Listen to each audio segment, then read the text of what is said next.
6, 5.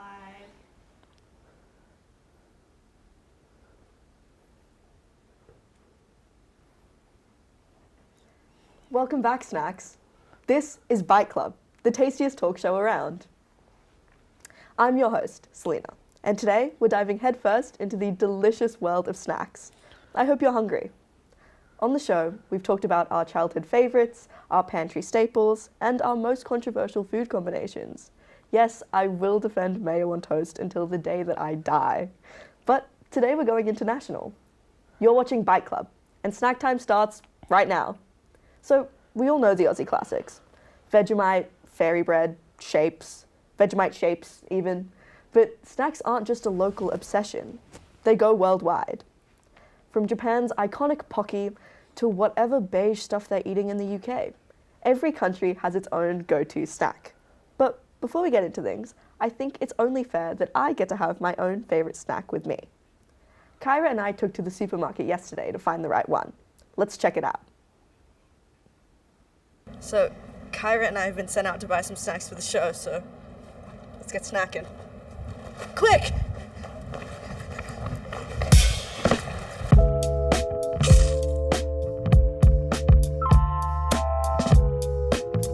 White Rabbit is the go. Every Asian household knows her. I love Calbee chips. They're Japanese, I believe. They taste delicious, and look at this guy. This is from my motherland. I love these. I eat them all the time. Well, wasn't that a treat? Join us back in the studio to find out what we bought from KT Mart and to talk more things snacks with our guests. I'm just so hungry. Well, now we're back in the studio. I guess it's time for me to show you what I bought. It's just over here. Without further ado, I brought dried mango. So now I've got my special Filipino snack. I think it's time we take our taste buds on a trip. Buckle up, snackers. It's time for Global Munchies, How the World Snacks. Please welcome our guests, Ben and Jermaine, who will give us their insights into some snacks from their hometowns. Yay! Thank you so much for joining us, guys. First, tell me a bit about yourself and where you're from. We can start with you, Jermaine. Yeah, so my background's Filipino, but I was born here, obviously. I have a deep connection with Filipino snacks, love Filipino food. That's pretty much what I've got. Lovely. Ben? I'm from the northeast of England, where we do eat a lot of beige food. Yep, sorry about that one. Yeah, I've been really missing some snacks from home. For sure. So, obviously, I have dried mango, my favourite snack, absolutely delicious. Jermaine will get it. Yes. What are your favourite snacks from your hometown? I would have to say pulveron. It's this Filipino shortbread, and it's wrapped in cellophane, and it's super crumbly, super sugary too. So you definitely will get your sugar count that day if you're watching your diets. But it's it's a bit like sugar, it's a shortcake. So it's so good. It's so good. It literally is delicious. I love the cellophane wrapping. It comes in so many different flavors. Right? It's so much fun. I just unwrapping it and then having all the sugar go everywhere. Yeah. It's just heavenly. It's so heavenly and messy. But we love. That's the fun of it. That's the fun of it. Yeah. Ben, what about you? I wish I had something quite as cool sounding. Mine's just crisps. There's a crisp called Monster Munch. Yeah, they're just shaped like monsters, and it's the only thing I'll eat which is pickled onion flavour. Ooh. It's a wild flavour. I feel like I've not seen anything like it out here. But yeah, it's one of them things that's any time of the day you can just eat a packet of pickled onion Monster Munch. That is very interesting. I'll try it sometime, maybe. Maybe I'll get around pickled onion. But I guess before we wrap up, we're going to play a very quick rapid fire round of Snack Attack. Woo! Yay! The game is super simple. I'll show you an image of a snack and you have to guess which country it originated from. Are you ready? Yes. Beautiful. Got them right in here. So we'll start with, I've mentioned this before. So Japan. good to see you were paying attention. I made sure. Ben will like this one. They're from England. You put them all on your fingers and you just... Are they good? Yeah. Not pickled onion flavour? No, pickled. It's okay, it's okay. I want to say that's. Korea. Yes. Yeah, good actually, you know shout. what? I Yeah, wouldn't have guessed that the one. Korean writing is right there. And yet, I had no idea. Come on, Australian. my absolute favorite. It's the best flavor. It's the best flavor. Absolutely. And Churros from Spain. I was gonna say Spanish. yes. Have you guys tried any of these snacks before? Well, hula hoops, of course. I've tried churros before. I love them. They're I do very love a good. good churro. Well, I think that's a wrap. We've crunched through continents, guessed our way across the globe, and proven that no matter where you're from, everybody loves a really good snack. A huge thank you again to our guests, Ben and Jermaine, for coming in and playing along. Hope you guys had fun. Whether you're team sweet, team salty, or just here for the food, remember, snacks tell a story. And the world, well, it's just one big pantry waiting to be raided. And I've always said that. Well, keep snacking, everyone. We have a lot of delicious snacks here, and we've talked about a lot of delicious snacks today. We hope you've really expanded your minds and expanded your taste buds and want to try something new. Personally, I will probably be trying these pickled onion crisps. Do you recommend? 100%. Genuinely? Yeah? You're not messing with me? I'm not messing with It's not just bad beige food? No. It's good beige food. It's good beige It's food. good beige food. All right, well, keep snacking, everybody. I think I will be trying these little pommettes down at the bottom here. They're very delicious. I will be putting you guys on shapes, personally. Pizza is Definitely. the best flavor. Cheese is second. There are no pickled onion shapes, to be fair. And I don't think there should be. Would you try pickled onion shapes? 100%. Wow, no hesitation. Not a single bit of hesitation. Do you even like shapes? No. I've tried like two. Really? Not at Really? all? Didn't like them. You don't like, is it the texture of the biscuit or? Don't know. Just didn't like 'em.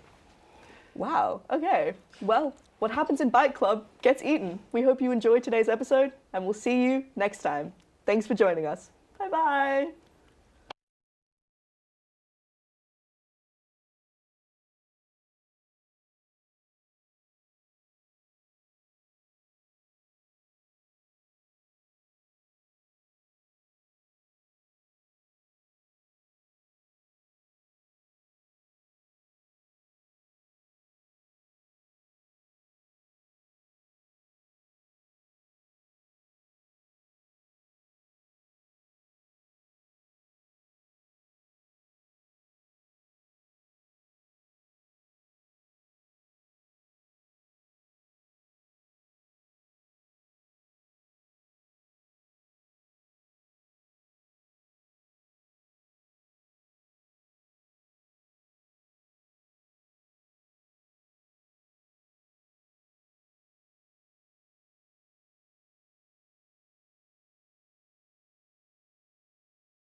7, 4, 3, 2.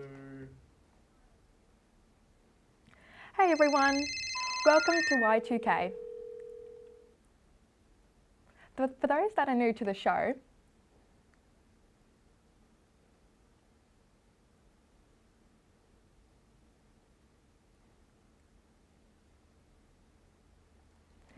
Hey everyone, welcome to Y2K. For those that are new to the show, my name is Sabina Ann Walker. And today we're going to be discussing the many changes that can be seen before the 2000s and comparing them to life now in 2025. Throughout these past decades, society has seen a massive shift. And I don't just mean music and fashion trends, because let me tell you, some of those are coming back. What we really want to talk about is how the continuous development of technology has shaped the world we know and the way each of us live our day-to-day lives.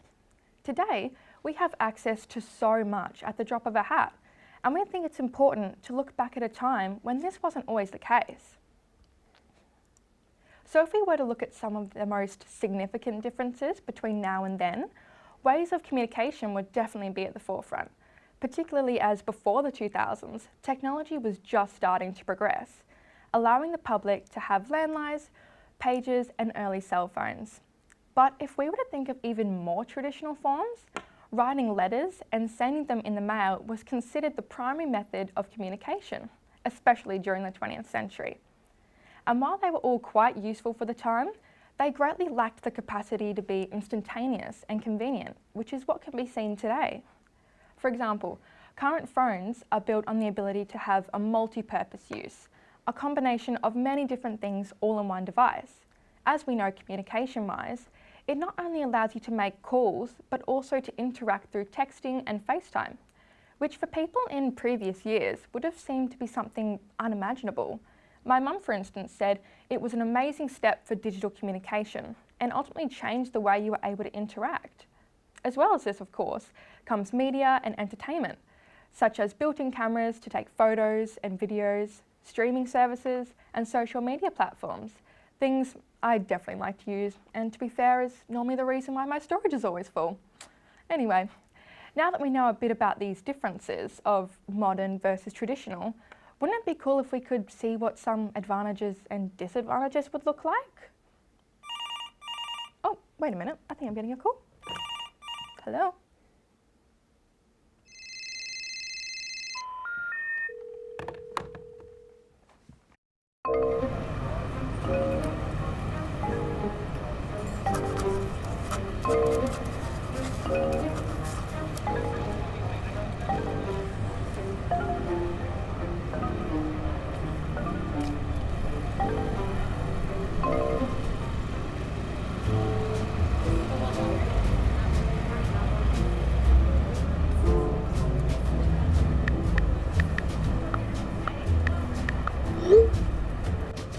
Oh my god, I've been left undelivered? Are you kidding?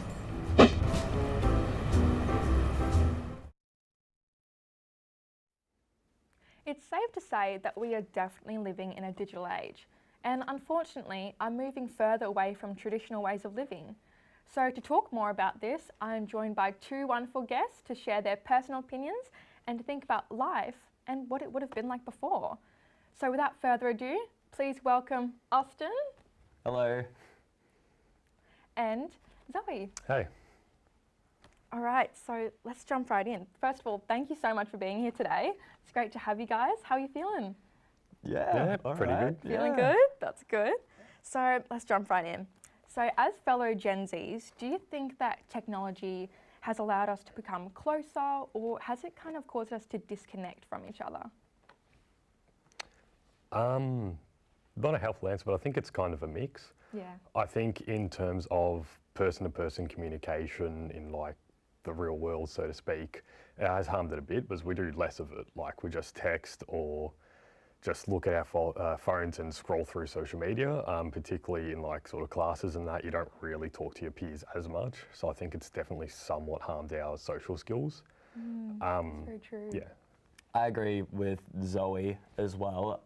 I do think that there's that level of disconnect in real life, especially because you're so content with, you know, having your phone in your hand and whatnot. But there's also a certain like aspect of being connected with so many different people as well. I'm telling you, if I grew up maybe 20 years ago, I probably wouldn't know even half of the people that I know today, because I've met people purely through something like Instagram or social media apps that have helped me connect with way, way more people than I think I would have. And what is something traditional that you guys think you would have loved to stay in this digital age? It's a tough question. I mean, you could joke about saying that, like, you could send your messenger pigeons off to, Oh, very true, very true. off to your loved ones, but that's like really kind of like ancient. Yeah. Look, in regards to like traditional to digital, you can still do a lot as well. Like, I would say, if you wanted to show like a gesture of love, right, you could send your letter to someone, right? And like, you know, people now, I would say, would view that as more of a gesture than what it kind of was in like your traditional times, because, you know, there's now more effort than just, you know, chucking a text through and calling it a day. You know, you could say that there's more thoughts behind it as well. I mean, like, you can always chat GPT it at the end of the day too, right? But yeah, I think it kind of gives a bit more weight on like that kind of traditional means too, I would say. Yeah, I definitely agree. And what do you think the next changes will be for technology in the future? If I don't say anything, I think comparing it to the early 2000s, technology will somewhat stagnate. I think a lot of the progress we'll see is what we have already getting slightly better. We're seeing with phones, the next phone has a slightly better camera, slightly faster processing, slightly more storage. Whereas in the early 2000s, each model had such a huge difference. Just looking at like the way we consume music, going from just a brick that's shuffled whatever music you're playing to something with a screen. So I think we'll definitely see less and less innovations. It'll just be what we have getting better. No, Yeah, I do agree. I actually do agree with that. I think, yeah, it's definitely come to a sense of a plateau now until, you know, until something big new happens. basically comes, right? Which I guess neither of us really will know until that kind of new invention really comes around. But I guess we'll just have to live and see. That's true. Yeah. I guess with like AI being developed, it's changing so much about how we interact with each other. Like, we use it on an everyday basis, even with assignments. Like, you know, people are using that too. So it's definitely something that's, you know, really impacting our lives, wouldn't you say? Yeah, absolutely. Yeah. Yeah. And what is something that you use on everyday life, do you think? What would you say? What would you say like that means? Well, I think that's all we have time for today. But thank you guys so much for coming. And unfortunately, that's all we have time for. But have a great day.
And good morning. Welcome to The Next Stop, where we travel over and underseas from right here in this very room.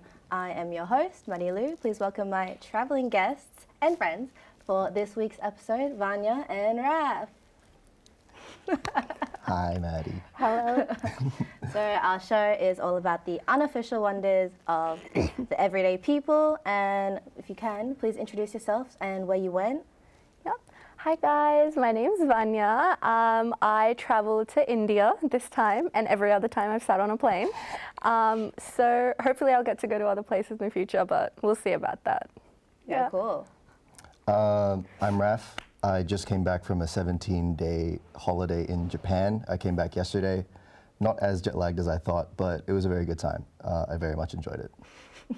Now these are all great. However, just before we get into it, we're going to play a little snippet of the destinations our guests went to.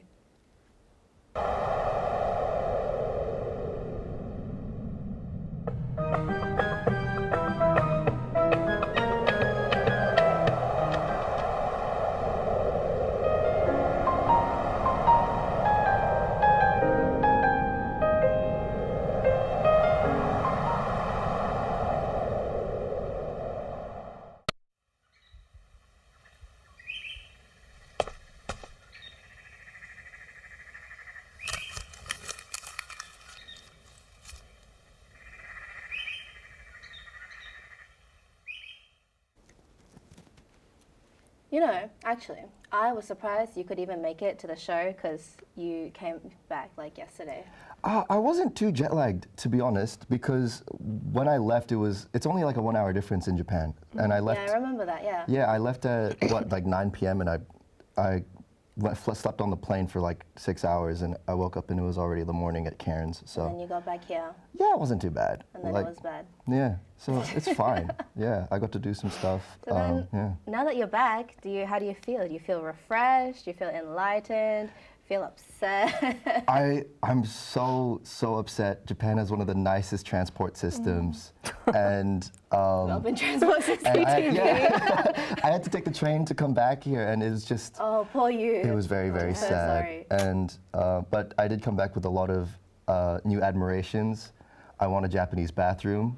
And I came back with a lot of stationery. Okay, well, what does a Japanese bathroom look like? What's the difference? What's so amazing? Okay, so you can actually sit in a bathtub and like it fits your whole person, which is fantastic. As in like from head to toe if you lie down.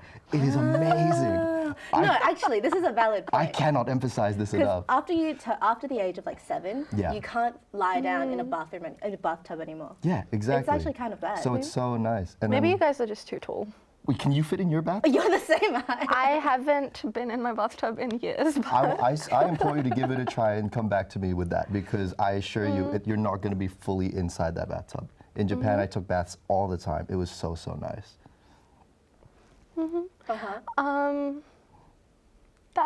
I should give it a go, but like you never know.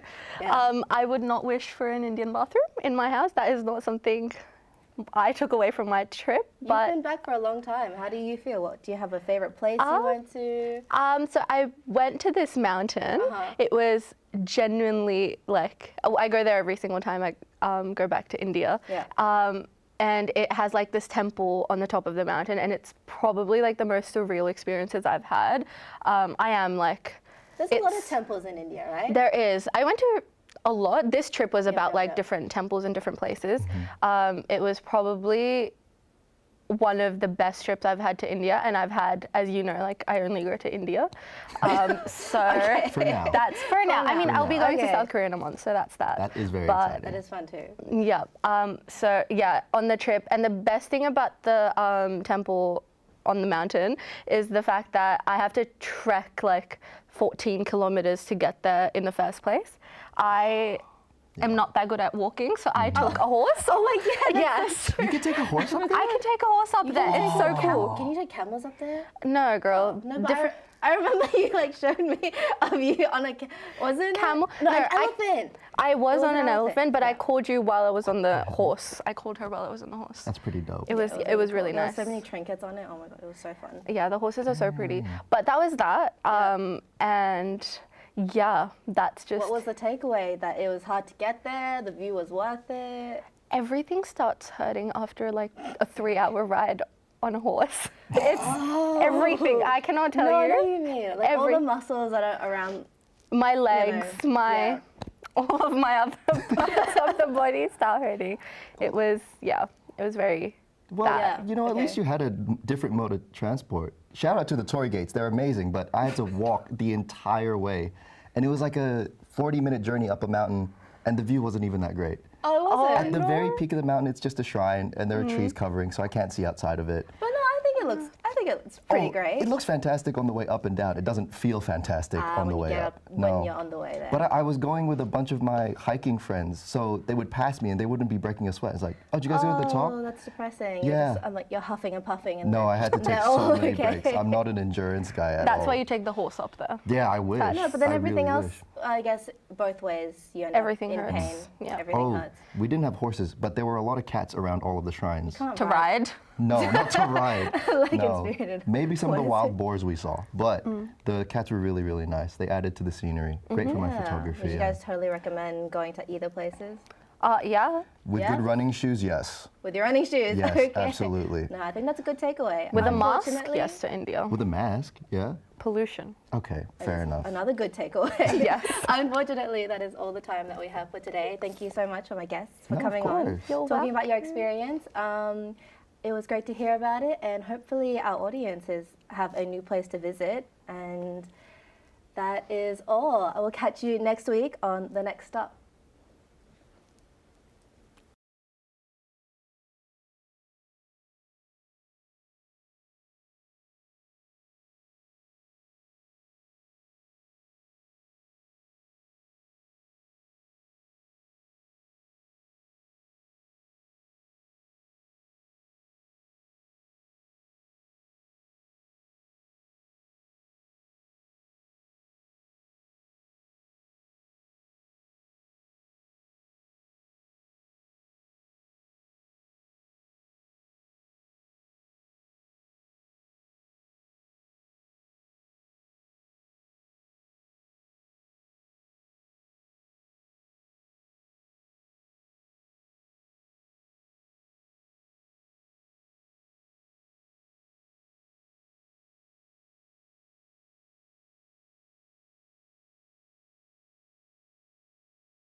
Welcome to Tapas and Tackles, talk show edition, where we explore all things sport. From the obscure to the mainstream. On today's episode, we're diving into extreme sports from all over the world, and we'll be joined by two of the adrenaline junkies who participate in them to discover what makes these high-risk activities so rewarding. Our first guest is Alyssa, an RMIT student with a daring passion for skydiving. Welcome, Alyssa. Thank you for having me. And taking us from soaring skies to deep underground, our second guest is Andre, an RMIT student with a fascinating enthusiasm for cave diving. Welcome, Andre. Hello. Now, what exactly is cave diving? Cave diving is more specifically one niche of the sport of exploring caves. What I've done before is more about just going into caves, a bit of climbing involved. But cave diving is like where you have the really tight spaces that you have to squeeze through to be able to get to the various parts of the cave. Whereas often cave exploring is just you're upright or just crawling, not squeezing through like what led to that Nutty Putty cave incident. Yeah, for sure. Yeah, the cave exploring with a more openness sounds a lot more fun, but that cave diving, enclosed, claustrophobic space, I don't understand how that could be fun. That all sounds terrifying. So, are you doing it this weekend? Yes, on Saturday I'm going with the RMIT Outdoor Club. Yeah. I'll just be going around some caves near Warburton, and it'll just be fairly straightforward, easy caves to navigate. Awesome. Wow, that's really cool. Yeah, that's cool. Well, I can't say I'll try it myself, but I hope you enjoy it. Alyssa, we'll get to you in just a sec, but first we've prepared some Vox Pops to have a look at the public's opinions on extreme sports. Tapas and Tackles. I'm out here on Bowen Street interviewing members of the public about extreme sports with some hard-hitting questions. Let's see what they have to say. Which sport do you think is real? Bungee jumping off a 20-foot tower with tree vines wrapped around your feet? Or riding down a volcano on a metal board, an active volcano? Wrong. It's a trick question. They're both real. Would you rather surf a 26-meter wave or run through the street being chased by 6 bulls? Run through the streets by chasing. Why is this the better option? It's like, I'm not sure if I like this exciting. It's kind of challenge. True, it is. And we're back. Now, we just mentioned a lot of crazy niche extreme sports, but let's get back to the staple, more popular ones. Alyssa, how long have you been skydiving? I think I started just before COVID, so it might have been late 2019. Oh wow, it's been a while. Yeah. So what does it feel like to free fall through the air? It's an incredible feeling. It's so freeing. It's like you're flying. It's so cool. The air pressure is a lot, like especially for people doing it for the first time. Like that, not the fear of the jumping out of the plane, but it's the air pressure is what tends to make people pass out or feel a bit sick because it's a lot. But I think it's amazing. I think it's just the best feeling in the world. It's so exhilarating. Yeah, that's something I would try. I feel like that would be fun. Yeah. 100%. Do you think you'd ever try cave diving? I think I'd be too claustrophobic. See, I need that fresh air. I need like the open skies and whatnot. I think cave diving would be too enclosed and that would freak me out. I'd be like, get me out of here. Yeah. Too scary. Yeah, me too. So, Andre, would you ever give skydiving a try? I've seen a lot about it. It does seem quite interesting, and this is definitely something I'd like to try at some point. Yeah, very understandable. Now, before we end, I have a would you rather question for you two about extreme sports that hopefully you're unfamiliar with. Now, Shrovetide football is a chaotic 8-hour game played in Ashburn, England. It involves hundreds of players from 2 teams, upwards and downwards, battling to move a large ball across the town by any means necessary. One of the only rules is no murder, so you can punch and like everything, it's crazy. In Vanuatu, land diving is a historic sport where men and young boys jump off wooden towers up to 30 metres tall with nothing but 2 tree vines wrapped around their feet. This actually initiated the idea of bungee jumping, but the traditional version is still played today. Now, Andre, Would you rather participate, if you had to play one, in Shrovetide football or land diving? I'd say the Shrovetide football, as with that using bungee jumping using vines.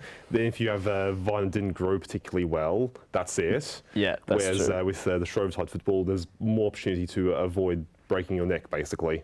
Yeah, that's true. What about you, Alyssa? Yeah, I think I went Andre on this one. I think I'd have to try the football thing. I mean, I'm sure you could hide and figure out a way to plan it properly rather than getting into the mess of it and getting punched. But You don't reckon you guys would get in there? I think I'd be more tactical about it. Yeah, I think I'd figure out a way to kind of swerve my way in rather than get caught up in all of that. Because I feel like I'd get injured in 5 minutes and then I'd be out. Yeah, true. Well, if you get good at cave diving, maybe you could take the ball down into the caves and like find a good way to get it to your half. All right, well, that's enough for today. Thank you so much for coming, Andre and Alyssa, and thank you all for watching. Please tune in next time when we'll cover the weirdest sports superstitions from around the world. Thanks for watching.